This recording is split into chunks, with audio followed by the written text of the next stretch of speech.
आत्मनिर्माण, आत्मबल आत्मनिर्माण, आत्मबल संपादन आदि की अलंकारिक फलश्रुतियों और माहात्म्य महत्वों का वर्णन दार्शनिक स्तर पर विशद रूप में होता रहता है। इस हेतु अलंकारिक कथानक भी कहे सुने जाते रहते हैं। उन्हें कई लोग भ्रमवश प्रकृति नियमों का अतिक्रमण भी मान बैठते हैं, पर वस्तुतः ऐसा कुछ है नहीं। विश्व व्यवस्था की शक्तिधारा सर्वत्र एक सा काम करती है। व्यक्ति विशेष पर प्रसन्न अप्रसन्न भी नहीं होती। मनुहार और उपहार का उस पर कोई प्रभाव नहीं पड़ता।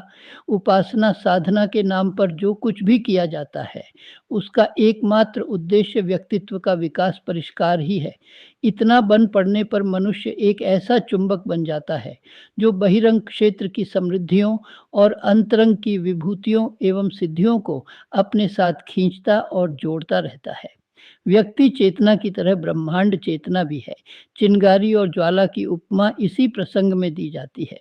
परिष्कृत व्यक्तित्व जागृत चिंगारी है, जो अवसर का सुयोग मिलते ही ज्वाल भाल एवं दावानल के रूप में सुविस्तृत बनती और असाधारण भूमिका निभाती देखी जाती है। ऐसे प्रसंगों का ही दैवी चमत्कार के रूप में उल्लेख होता रहता है। अध्यात्म की वास्तविकता का स्वरूप एवं उपक्रम समझ लेने के उपरांत यह स्पष्ट हो जाता है कि चेतन को महत चेतना के साथ जोड़ने की यह प्रक्रिया आत्म संयम, अनुशासन, मर्यादा पालन की तपश्चर्या से आरंभ होती है और उत्कृष्ट आदर्शवादिता से भरे पूरे चरित्र व्यवहार में अपना प्रमाण परिचय पग पग पर देती है। परिष्कृत आत्मा ही परमात्मा है।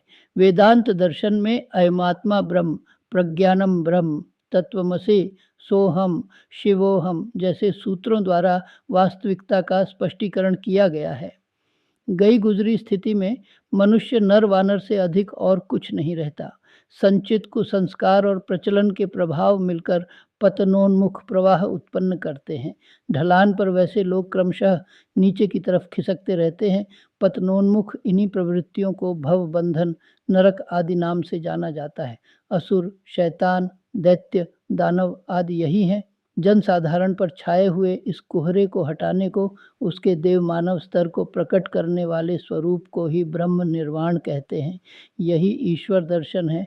महामिलन भी इसी को कहते हैं।